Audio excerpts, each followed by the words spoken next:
Hey, how's it going, guys? Mr. Boss for the win here, and in today's Red Dead Redemption 2 video, I'm going to be telling you guys how you can make your player the most powerful outlaw in Red Dead Online by following these simple steps. So I saw this post on the Red Dead Online subreddit from a user Dylan362, who gave some really great advice for creating a really powerful character. Just doing a couple simple things in game can put you that much further ahead than the rest of the competition. So we're going to be creating the ultimate player build here. And when I'm making this video, which is Thursday, December 6th, Rockstar just put out their first update for Red Dead Online that improved the payouts in a lot of the Showdown series, side missions, and main quest lines. So all these changes that you're going to be making today will not only help you do better in them, but now it's also more lucrative for you because the better you do, the more money you're going to make.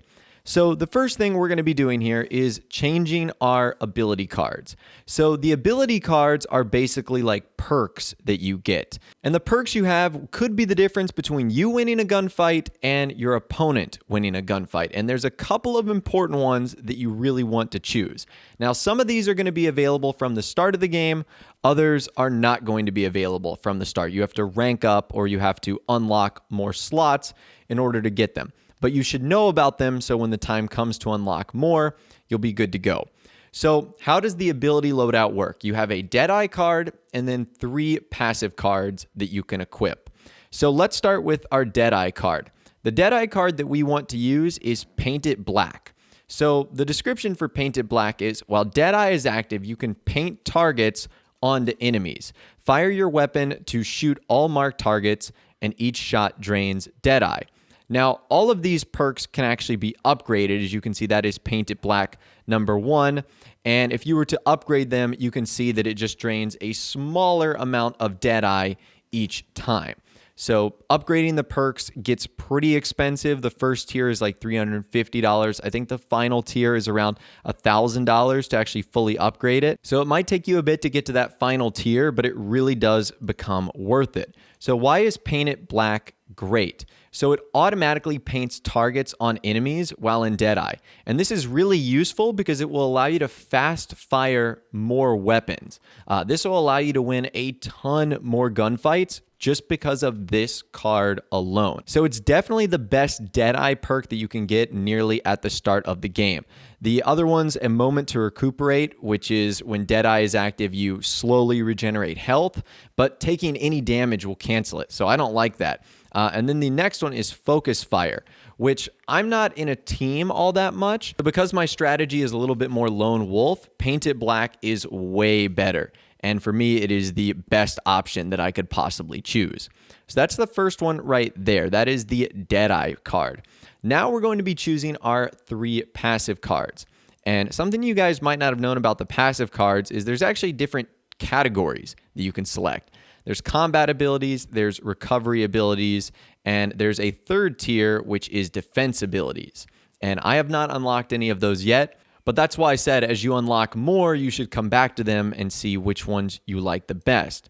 So for our first passive card today, we are going to be using Come Back Stronger.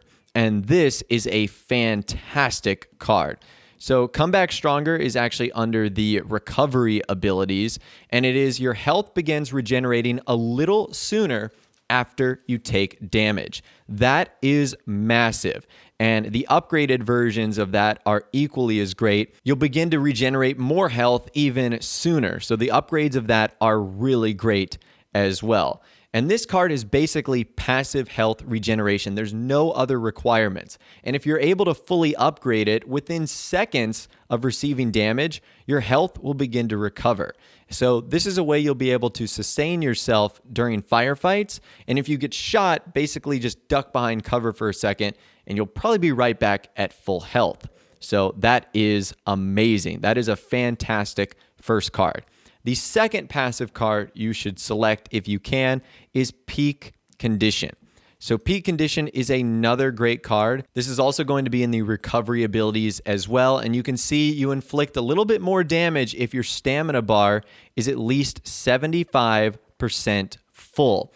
Okay, that requirement is super easy to fulfill. So as I just mentioned, the requirement for this is so easy. As long as your stamina bar is above 75%, your damage is buffed. And if you upgrade this card, you can actually kill someone with a bullet to the torso, depending on your weapon damage. So the damage buff you're getting from this perk is insane. So if you combine that with Paint It Black, Come Back Stronger, and Peak Conditioning, you've got yourself a really winning formula right there. And the third and final passive card that I would recommend is Winning Streak. The Winning Streak is unlocked at level 48, so it does take a good bit to get there, and it's under the combat abilities, but you can see how lethal it is. So it is each consecutive shot on the same target does a little more damage than the last. So this is going to very much benefit you if you are an accurate shot. That is amazing. So this card essentially means that the more bullets you put into someone, the more damage you're going to be able to begin to do. Now, this in hand with the peak conditioning cards means that if you shoot someone in the chest and they happen to survive, if you shoot them again, they will 100% die. This card is essentially the equivalent of critical damage. So those are the four that you want to have. Paint It Black as your Deadeye, Come Back Stronger as your first one, Peak Conditioning as your second, and Winning Streak as your third. Now, as I mentioned earlier, you should definitely prioritize upgrading these ability cards, as these are more important than your loadout. And when all of these are fully upgraded, you will have strong recovery, strong damage, and strong critical damage. So that is a winning formula right there. Now, after that, let's talk about some weapons that you should be using, because there's a couple that I really like. So the first is the Varmint Rifle. So not only is this weapon incredibly useful for hunting smaller animals, which of course will make you money, it's also a headshot machine. Its accuracy centers so fast, and it's incredible to get flick headshots with this weapon. Now, of course, you definitely do not want to aim for the torso here. It's a .22 caliber. So it's going to take like 6 or 7 shots if you just keep hitting someone in the chest. But if you're able to get a headshot, this thing is a machine. So like in the Showdown series and anything that has you doing PvP or PvE, you are going to be dominating with the Varmint Rifle. It's cheap. The ammo is cheap. I'm almost confident that in a future patch, Rockstar is going to make this a 2-shot headshot, because there's almost no reason, if you can guarantee a headshot, to use any other weapon, because of that centering accuracy, the fact that it happens quicker than any gun in the game. So that right there is a weapon that I use all the time, basically. The next is the Lancaster Repeater. This is a really nice medium range weapon. And if you need to rack up kills quickly, you should swap to this, and it absolutely shreds. So the repeaters are great because you can sort of use them at close range, you can manage at long range, and these things absolutely excel at medium range. And the Lancaster is such a nice upgrade over the regular carbine repeater that you get at the beginning of the game. Like, that thing is not great, but the upgrade one that you can do, that one is really, really good. So that's the second weapon right there that I recommend. The third weapon that I recommend you grab, the pump action shotgun. This thing destroys at close range, really any shotgun. So whether you want to do double barreled or sawed off, I got this one for free because I have the ultimate edition of the game, so might as well. And this thing just lights people up. Like, it destroys the competition. So having a trusty shotgun is really good. And last but not least, I would recommend having the bow. So aside from its hunting abilities, the bow is incredibly useful. It's a guaranteed 2-hit kill. It's usually going to be 1-hit kill. A headshot is always an insta-kill. You make no noise. You make no indication of how much time till your next fire or how many shots you have left. There's no smoke or tracer line or anything to indicate where the shot came from. And you can unlock recipes for better arrows, which you can guarantee 1-shot kills every time by unlocking those pamphlets. So that's something to consider as well, that the bow is one of the best weapons that you can use in the game. Now, after that, let's talk about some settings that you want to adjust. This is very important. The first thing you're going to be adjusting is camera settings. So you can adjust these to your liking. This can be just a template for you, but I like using this and it works really well for me. So first person auto level camera, you're going to turn on. First person field of view, you're going to turn all the way to the right, giving you a maximum field of view when you're in first person. This is just better for seeing things in general. First person ragdoll I have on. First person head bobbing I have reduced. So if you run in first person with it on normal, I start to get like seasick because the camera keeps bobbing up and down. But if you reduce it, it almost makes it almost none, which is good. First person aim auto center I have off. First person cover I have off. First person horse riding I have off, and first person vehicles I have off too. I do not like using vehicles in first person, and I don't like being in cover in first person. So every time I go into those, the game automatically shifts me out, which is incredibly convenient. Now, some controls you want to change as well. I use standard controls, but you, of course, can change that. My look sensitivity and aim sensitivity are both in the center. The two that you want to prioritize here, acceleration, you want to turn all the way to the right.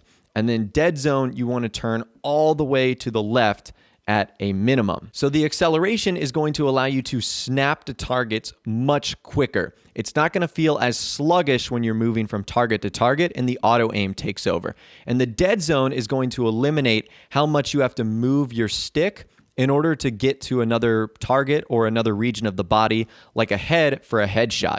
So it's going to make flick headshots way easier if you turn that dead zone down. I've been using this for about a day or two now, and the difference has been massive.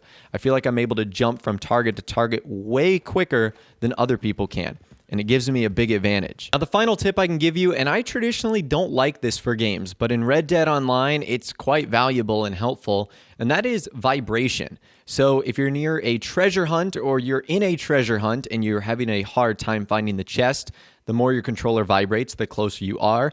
And in the game modes like the Battle Royale, where everyone's sort of off the radar, as you get close to someone, your controller will begin to vibrate as well. So sometimes vibrations will help you out with enemies and where interesting and valuable things are located. So you might as well turn it on, and it's something you get used to pretty easily as well. Anyways, that right there is how you can make your character the ultimate, most powerful outlaw in Red Dead Online by following these simple steps. It really is that easy. Using the right ability cards, pairing it with the right weapons, and making sure that your settings are the most optimal. And you should be putting yourself at a huge advantage compared to everyone else. So as always, I'd love to hear from you guys in the comments down below. What are some other tips, tricks, and advice that you guys can give to make your character even better? If you guys did go on to enjoy this video, though, a like rating would, of course, be awesome. And subscribe to my YouTube channel if you are new, or you like daily Red Dead Redemption 2 videos like this. With all the way, guys, like I said, thanks so much for watching. Take care, and I'll see you guys in the next video.